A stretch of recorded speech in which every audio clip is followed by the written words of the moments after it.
Hello students, कैसे हो आप सभी।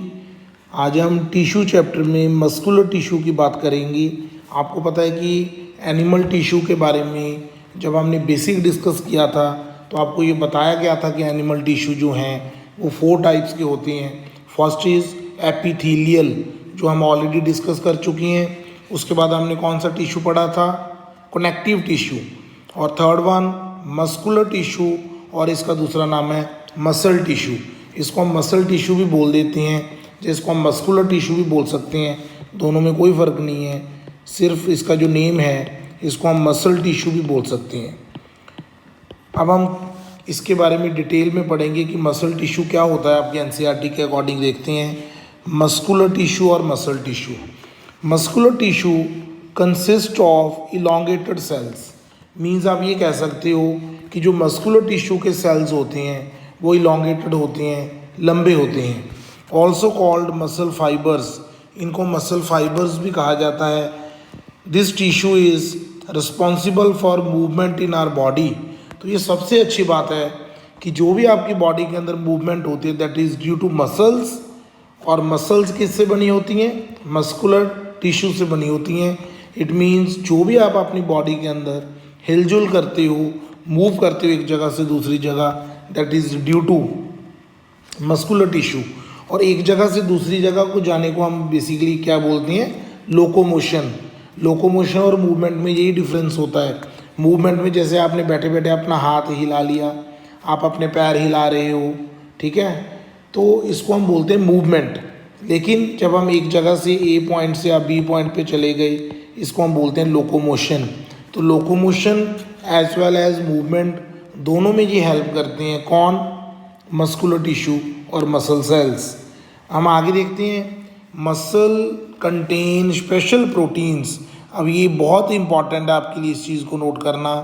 और उन प्रोटीन्स को हम बोलते हैं कॉन्ट्रैक्टाइल प्रोटीन्स। कि जो मसल सेल्स होते हैं उनके अंदर स्पेशल टाइप के प्रोटीन्स प्रेजेंट होते हैं जिनका नाम होता है contractile proteins, which contract and relax to cause movement. जिसमें कॉन्ट्रैक्शन एंड रिलैक्सेशन होती है जिसकी वजह से क्या होती है, मूवमेंट होती है। तो जो मसल टिश्यू है बेसिकली इसकी हम 3 टाइप्स पढ़ेंगे। पहली टाइप है स्केलेटल, स्केलेटल मसल। जो स्केलेटल मसल है ये इसकी पहली टाइप है। 3 टाइप्स के बारे में हम डिस्कस करेंगे। सेकंड जो टाइप है आप देख सकते हो फिगर में भी, स्मूथ मसल्स। सेकंड जो टाइप है दैट इज स्मूथ मसल। और जो थर्ड टाइप हम डिस्कस करेंगे that is cardiac muscle, that is cardiac muscle. So very simple, these 3 types are there, skeletal muscle, smooth muscle, cardiac muscle. चलो एक बार हम तीनों की फिगर देख लेते हैं, आपके सामने है। ये सबसे पहली फिगर जो आपको दिख रही है, फर्स्ट नंबर डाल देता हूँ, दैट इज स्केलेटल मसल। देखने में लग रहा है कि इसकी ब्रांचिंग हुई है, ठीक है, इसमें मल्टी न्यूक्लिएट है। ये हमारी आर्म्स में यहाँ पे प्रेजेंट होती है। इसका मतलब ये हमारी विल के अकॉर्डिंग मूव करेगी। इसका फास्ट रिस्पॉन्स होता है, इलोंगेटेड होते हैं। तो सारा हम 1 बाय 1 डिस्कस करेंगे। फिर कार्डियक मसल आ गया, देखने में लग रहा है कि ये सिलेंड्रिकल है, ये यूनी न्यूक्लिएट है, एक ही न्यूक्लियस है, ठीक है, और ब्रांच्ड है, ऊपर वाली अनब्रांच थी। फिर स्मूथ मसल्स आ गया, ये स्पिंडल शेप है, ठीक है, यूनी न्यूक्लिएट है। तो 1 बाय 1 डिस्कस करेंगे। साथ में ऑर्गन दिखाया गया है, जैसे कार्डियक मसल सिर्फ हार्ट में होती हैं, स्मूथ मसल्स इंटेस्टाइन में होती हैं, स्टमक में होती हैं। ऐसी स्केलेटल मसल कहाँ पे होती हैं वो हम 1 बाय 1 सारे पॉइंट डिस्कस करेंगे। तो आपको कोई घबराने की ज़रूरत नहीं है, इस वीडियो को लास्ट तक देखें सो दैट आपको सारा कंसेप्ट क्लियर हो जाए। सबसे पहले हम बात करते हैं फिगर 6.11a लिखा है इन्होंने, तो इसको मैं लिख देता हूँ 6.11a।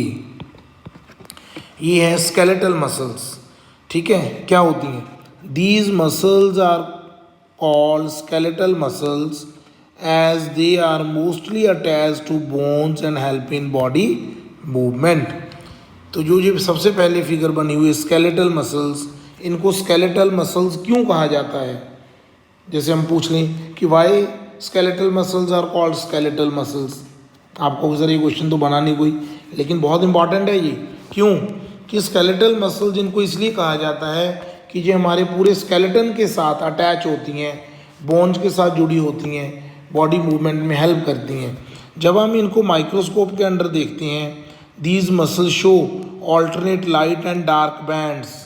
ये देखो, आपको ध्यान से दिख भी रहे होंगे, अगर आप फिगर को ध्यान से देखोगे तो आपको यहाँ पे डार्क एंड लाइट बैंड्स दिख रहे होंगे। ये देखो, अब जो आपको डार्क बैंड है, मैं उसको थोड़ा ब्लैक कर देता हूँ।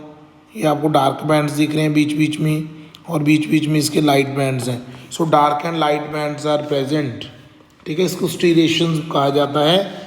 तो इसको स्टाइरेटेड और स्टीरेटेड मसल्स भी हम बोल सकते हैं, क्योंकि इसको स्टीरेशंस बोलते हैं। Under the microscope these muscles show alternate light and dark bands और स्टीरेशन, और कई इसको स्टाइरेशन भी बोल देते हैं, उससे कोई फ़र्क नहीं पड़ेगा। आपको इसका मीनिंग पता होना चाहिए कि स्टीरेशन का मीनिंग है dark and light bands present होते हैं किसमें, स्केलेटल मसल में। व्हेन स्टेन्ड अप्रोप्रिएटली, स्टेन्ड का मतलब होता है जब आप इसको माइक्रोस्कोप के नीचे देखते हो और कलर प्रोवाइड करते हो तो आपको ये डार्क एंड लाइट बैंड्स दिखेंगे। As a result they are also called striated muscles. इनको हम स्टाइरेटेड मसल्स भी कहते हैं। तो स्केलेटल मसल्स का दूसरा नाम क्या हो गया, स्टाइरेटेड मसल्स और striated muscles. The cells of this tissue are long. अब इनके सेल्स की जो प्रॉपर्टी है, इनके जो सेल्स होते हैं वो लॉन्ग होते हैं और इलॉन्गेटेड लिख देते हैं कई जगह पे, सिलेंड्रिकल होते हैं, ठीक है, अनब्रांच होते हैं, और क्या होते हैं, मल्टी न्यूक्लिएट होते हैं। तो ये 4 पॉइंट्स आप अलग से नोट कर सकते हो कि इसके सेल्स लॉन्ग होते हैं, किसके, स्केलेटल मसल्स के सेल्स लॉन्ग होते हैं।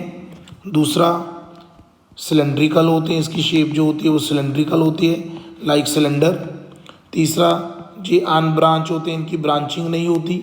ब्रांचिंग ना होने का मतलब जैसे एक सिलेंडर है, उसके साथ ही दूसरी मसल पड़ी है ऐसे, ठीक है, उसके साथ ही इधर तीसरी मसल पड़ी है, मतलब ब्रांचिंग नहीं होती बीच में, ठीक है, अनब्रांच्ड होते हैं। और मल्टी न्यूक्लिएट होते हैं, मल्टी न्यूक्लिएट। मल्टी न्यूक्लिएट का क्या मतलब हुआ, मल्टी न्यूक्लिएट का मतलब हुआ कि एक से ज़्यादा न्यूक्लियस प्रेजेंट होती हैं। और इनकी एक बहुत और इम्पॉर्टेंट प्रॉपर्टी है जो आपकी बुक में नहीं लिखी हुई, स्केलेटल मसल्स की प्रॉपर्टी है कि ये क्या होती हैं, फास्ट होती हैं एक्शन में। जो इनका एक्शन होता है फास्ट इन एक्शन और फास्ट इन मूवमेंट, आप ऐसा भी लिख सकते हो, ठीक है। ये मसल्स बहुत ज़्यादा क्या होती हैं, फास्ट होती हैं। और आप इसके बारे में क्या लिख सकते हो, ईजिली फटीग, जल्दी थक जाती हैं ये मसल्स। जो आपके आर्म्स में होती हैं, यहाँ पे देखो जो आपके आर्म्स हैं, इसमें यहाँ पे जो मसल्स प्रेजेंट हैं ये होती हैं हमारी स्केलेटल मसल्स।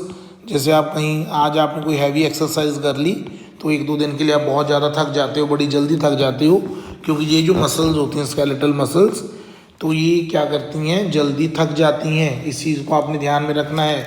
और इसको हम स्टीरेटेड मसल्स क्यों बोलते हैं, स्टीरेटेड मसल जिसको हम इसलिए बोलते हैं बिकॉज इसके अंदर स्टीरेशंस होती हैं, इसके अंदर dark and light bands present होते हैं और ये हमारी इच्छा से काम करती हैं, ठीक है। ये भी आप याद रखो, are under the control of our will, under control of our will, हमारी इच्छा से काम करती हैं। अगर आप अपने हाथ को हिलाना चाहते हो तो हाथ को हिला सकते हो, हाथ को नहीं हिलाना चाहते तो ना हिलाओ, वो आपकी मर्जी है। तो स्केलेटल मसल का एक और नाम होता है वॉलंटरी मसल्स, इनको हम क्या बोलते हैं, वॉलंटरी मसल्स। तो 3 नाम मैंने आपको बता दिए। पहला मैंने आपको बताया स्केलेटल मसल्स, तो हम कहते हैं। दूसरा बता दिया स्टीरेटेड मसल्स, क्योंकि इसमें स्टीरेशंस होती हैं, डार्क एंड लाइट बैंड्स होती हैं। तीसरा आपको बता दिया वॉलंटरी मसल्स, क्योंकि ये हमारी इच्छा से काम करती हैं। जब हम इनको मूव करने का ऑर्डर देंगे तो ये मूव करेंगी, अदरवाइज ये मूव नहीं करती। फिर इनकी प्रॉपर्टीज़ आ गई, ये लॉन्ग होती हैं, ये सिलेंड्रिकल होती हैं, अनब्रांच्ड होती हैं, मल्टी न्यूक्लिएट होती हैं, ईजिली फटीग हो जाती हैं, फास्ट इन एक्शन होती हैं। तो बहुत है, अगर आप इतना लिख दो इसके बारे में तो हमारा फर्स्ट जो मसल का टाइप था स्केलेटल मसल, वो हमने कंप्लीट कर लिया, ठीक है। और इनका अगर आपसे कोई फंक्शन पूछ ले, इसका फंक्शन होता है helps in body movement and maintains our posture. Skeletal muscle का क्या फंक्शन है, helps in body movement and maintains our posture, और जो हमारी टंग होती है, टंग हमारी जीवा होती है, जो जीभ बोलते हैं हम, तो हमारी जीभ जो होती है, टंग होती है, वो हमारी सबसे स्ट्रॉन्गेस्ट मसल होती है हमारी बॉडी के अंदर। ये चीज़ भी आपने याद रखनी है। कोई आपसे पूछ ले कि सबसे स्ट्रॉन्गेस्ट मसल कौन सी है, तो हम डोले दिखाने लगते हैं कि मेरी तो ये सबसे स्ट्रॉन्गेस्ट मसल है। तो हमारी स्ट्रॉन्गेस्ट मसल कौन सी होती है? टंग। हमारी टंग जो होती है, हमारी जीवा होती है, वो स्ट्रॉन्गेस्ट मसल होती है। चलो ठीक है। उसके बाद डियर स्टूडेंट्स, हम आगे मूव करते हैं। हम सेकंड पैराग्राफ पे आते हैं, जो हमारा इसमें क्या लिखा है, the movement of food in the alimentary canal और the contraction and relaxation of blood vessels are involuntary movements. अब पता है कि इसकी बात करेंगे, वो स्मूथ मसल्स की बात करेंगे। अब जो स्मूथ मसल्स होती हैं ना, ये इनवॉलंटरी होती हैं, ये हमारी इच्छा से काम नहीं करती। अब जैसे ब्लड वेसल्स की कॉन्ट्रैक्शन एंड रिलैक्सेशन होती है, तो ये इनवॉलंटरी है। अगर हमने उनको एक बार रोक दिया, बाद में हमने उनको ये कहना बोल के भी स्टार्ट हो जाओ, तो फिर तो हमारा सारा ब्लड सर्कुलेशन ही रुक जाएगा। So the movement of food, हमारे बॉडी के अंदर जब हम फूड खाते हैं तो एलिमेंट्री कैनाल के अंदर वो फूड मूव करता है, तो उस फूड की जो मूवमेंट है, okay, relaxation of blood vessels are involuntary muscles, ठीक है। और इनका दूसरा नाम क्या होता है? अनस्टायरेटेड मसल्स, अनस्टायरेटेड या अनस्टीरेटेड मसल्स, ये उसका दूसरा नाम हो गया, ये पहला नाम हो गया, और इसका तीसरा नाम क्या होगा? इनवॉलंटरी मसल्स, इनवॉलंटरी मसल्स, क्योंकि ये हमारी इच्छा से काम नहीं करती। ये भी लिखा है, देखो, we can not really start them और stop them simply by waiting to do so. हम इनको अपनी इच्छा से नहीं कह सकते कि भी रुक जाओ, जा स्टार्ट हो जाओ। स्मूथ मसल्स और इनवॉलंटरी मसल्स कंट्रोल सच मूवमेंट्स। तो हमारी बॉडी के अंदर जो इस तरह की मूवमेंट होती हैं, पेरिस्टाल्सिस मूवमेंट बोलते हैं। हमारी इंटेस्टाइन के अंदर, हमारे स्टमक के अंदर, तो जो ऐसी जगह होती हैं यहाँ पे फूड ने अब्जॉर्ब होना है, या यहाँ पे बेसिक फंक्शन अपने आप होते रहते हैं, तो उनको हम बोलते हैं स्मूथ मसल्स प्रेजेंट होती हैं वहाँ पे, जिनका दूसरा नाम क्या है? Involuntary muscles. They are also found in the iris of the eye, हमारी आई में होता है, हमारे यूट्रस में होता है, and in the bronchi of the lungs, हमारे लंग्स की ब्रोंकाई में भी ये मसल्स जो होती हैं वो प्रेजेंट होती हैं। अब इसकी प्रॉपर्टीज़ पढ़ लो। The cells are long with pointed ends, spindle shape. अब स्पिंडल शेप कौन सी होती है? आप यहाँ पे फिगर में देख सकते हो, ये फिगर आप देख पा रहे हो जिसमें लिखा है smooth muscles left hand side पे। तो स्पिंडल शेप का मतलब होता है कि एक ऐसे इसके जो कॉर्नर है ना, वो ऐसे टेपर हो जाते हैं, ये स्पिंडल बन गया। तो स्पिंडल शेप का मतलब आप देख सकते हो कि कॉर्नर्स इसके तीखी हैं, है ना, कॉर्नर ज्वाइन हो जाते हैं, इसको हम बोलते हैं स्पिंडल। सिलेंड्रिकल में तो हम ऐसे बोलते हैं कि दोनों जो ऊपर वाला सर्कल और नीचे वाला सर्कल प्रॉपर दिखते हैं हमें, लेकिन इसमें ऐसा नहीं होता। स्पिंडल शेप में क्या होता है कि उसके जो कॉर्नर्स हैं ऐसे बंद हो जाते हैं, ठीक है, समझा आ गया होगा आपको। तो स्पिंडल शेप। उसके बाद ये यूनिन्यूक्लिएट होती हैं बच्चों, यूनिन्यूक्लिएट, इसका एक ही न्यूक्लियस होता है, हर मसल में एक न्यूक्लियस होगा, यूनिन्यूक्लिएट होगी। ये अनब्रांच भी होती हैं, ठीक है, इनकी कोई ब्रांचिंग नहीं होती। आप इनके जो कैरेक्टरिस्टिक है वो नोट कर सकते हो, जैसे जैसे मैं आपके सामने बोल रहा हूँ। स्मूथ मसल्स आर अनब्रांच, ये अनब्रांच्ड होती हैं। तो मैंने आपको बता दिया, यूनिन्यूक्लिएट होती हैं, स्पिंडल शेप होती हैं, अनब्रांच्ड होती हैं, इसमें स्टीरेशंस एब्सेंट होती हैं, और इनका जो एक्शन होता है वो स्लो होता है। जैसे मैंने लिखवाया था ना आपको कि fast in action skeletal muscles, ऐसी जो स्मूथ मसल्स हैं वो क्या होती हैं? स्लो इन एक्शन, ये धीरे धीरे काम करती हैं। और वो क्या थी? ईजिली फटीग, वो जल्दी थक जाती थी। इसमें आएगा ये कभी थकती नहीं है, ये हमेशा काम करती रहती हैं। डू नॉट फटीग, ये कभी नहीं थकती। तो इन चीज़ों को आपने ध्यान में रखना है बच्चों। जो मैं पॉइंट्स आपको बताता हूँ आप उसको साथ साथ नोट भी कर सकते हो। और क्या लिखा है? They are also called unstriated muscles. Why would they be called that? ये तो आपको पता होना चाहिए कि इनको हम अनस्टीरेटेड मसल्स क्यों कहते हैं। इनको हम अनस्टीरेटेड मसल्स इसलिए कहते हैं क्योंकि इसके अंदर dark and light bands present नहीं होते। और थर्ड जो बहुत इंपॉर्टेंट मसल्स हैं, कार्डियक मसल्स। तो जो कार्डियक मसल्स हैं बच्चों, वो कौन सी मसल्स हैं, हम इनको भी ध्यान से समझेंगे। जो कार्डियक मसल्स हैं basically the muscles of the heart, जो हार्ट के अंदर मसल्स होती हैं वो कार्डियक मसल्स होती हैं। दे show rhythmic contraction and relaxation through out the life. अब आपका जो हार्ट है वो पूरी लाइफ काम करता रहता है जब तक हम जीवित रहते हैं। तो इसका मतलब एक तो ये कभी थकती नहीं है, डू नॉट फटीग। दूसरा ये rhythmic contraction and relaxation show करती हैं, ठीक है, और ये आराम से अपना काम परफॉर्म करते हैं। दीज ये भी इनवॉलंटरी होती हैं, ये हमारी इच्छा से नहीं चलती, ये अपने आप चलती हैं। Are called cardiac muscles. इस बेसिक इसमें हार्ट मसल्स ही आती हैं, हार्ट मसल्स को ही कार्डियक मसल्स कहा जाता है। और जो हार्ट के डॉक्टर होते हैं उनको कार्डियोलॉजिस्ट कहा जाता है। हार्ट के जो डॉक्टर्स होते हैं उनको क्या कहा जाता है? कार्डियोलॉजिस्ट, क्योंकि जो कार्डियक वर्ड है वो हार्ट मसल्स के साथ अटैच्ड है। हार्ट मसल सेल्स आर, ये सिलेंड्रिकल होते हैं, एक चीज़ ये नोट कर लेना। ब्रांच होते हैं, इनकी ब्रांचेस होती हैं, यूनिन्यूक्लिएट होते हैं, ठीक है। एक तो सिलेंड्रिकल हो गए, यूनिन्यूक्लिएटेड हो गए, ब्रांच्ड हो गए। स्टीरेशंस आर प्रेजेंट, इनमें स्टीरेशंस होती हैं कार्डियक मसल्स में, ठीक है। डू नॉट फटीग, ये कभी थकती नहीं। Only present in the heart, सिर्फ हार्ट में होती हैं, ठीक है। तो ये जो सारी चीज़ें हैं ये आपने नोट कर लेनी है।